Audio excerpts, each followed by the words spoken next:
Saps que abans no hi havia rius en el món? Ah, no? No. I saps per què n'hi ha ara? No, per què? Teresa, ens expliques la història dels quatre dracs? Els quatre dracs.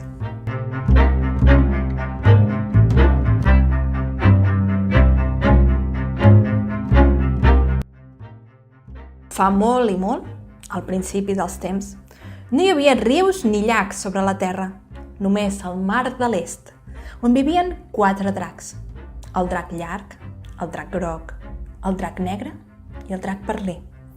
Un dia, els quatre dracs van volar des del mar fins al cel.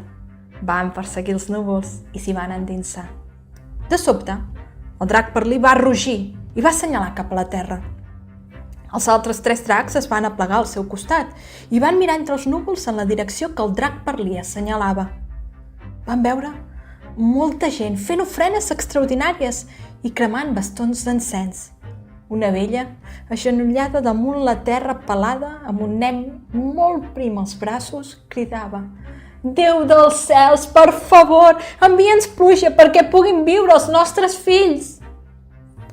Els dracs van veure que els camps d'arròs eren secs i que els conreus s'havien fet malbé i que els arbres sense fulles semblaven esquelets. Era evident que no havien tingut pluja durant molt de temps.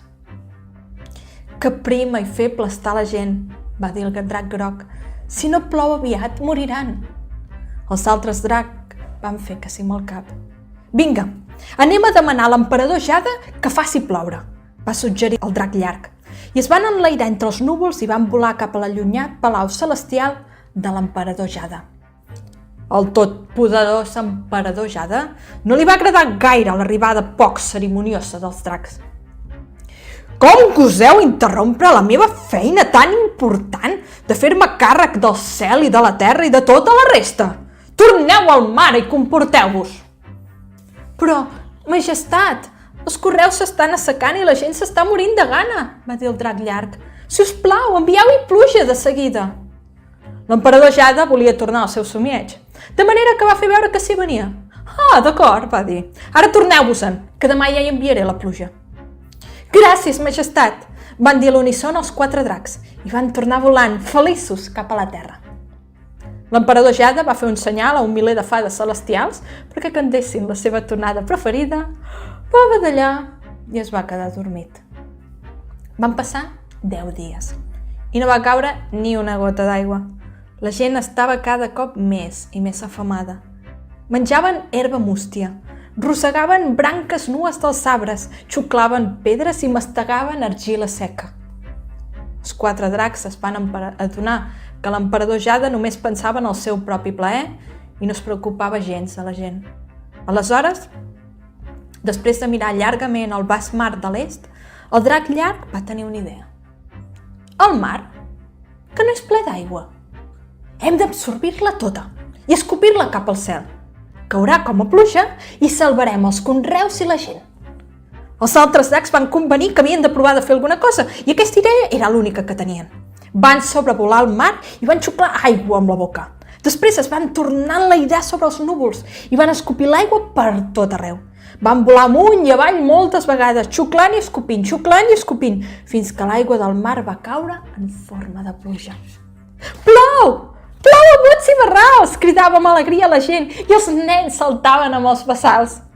Van brollar rierols, després van córrer sobre els camps d'arròs fets malbé i rebrots verds van alçar el cap en l'aire mirant la pluja que queia.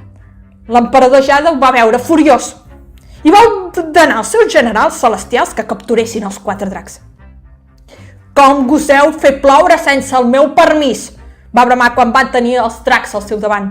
«És l'última vegada que em desobeiu».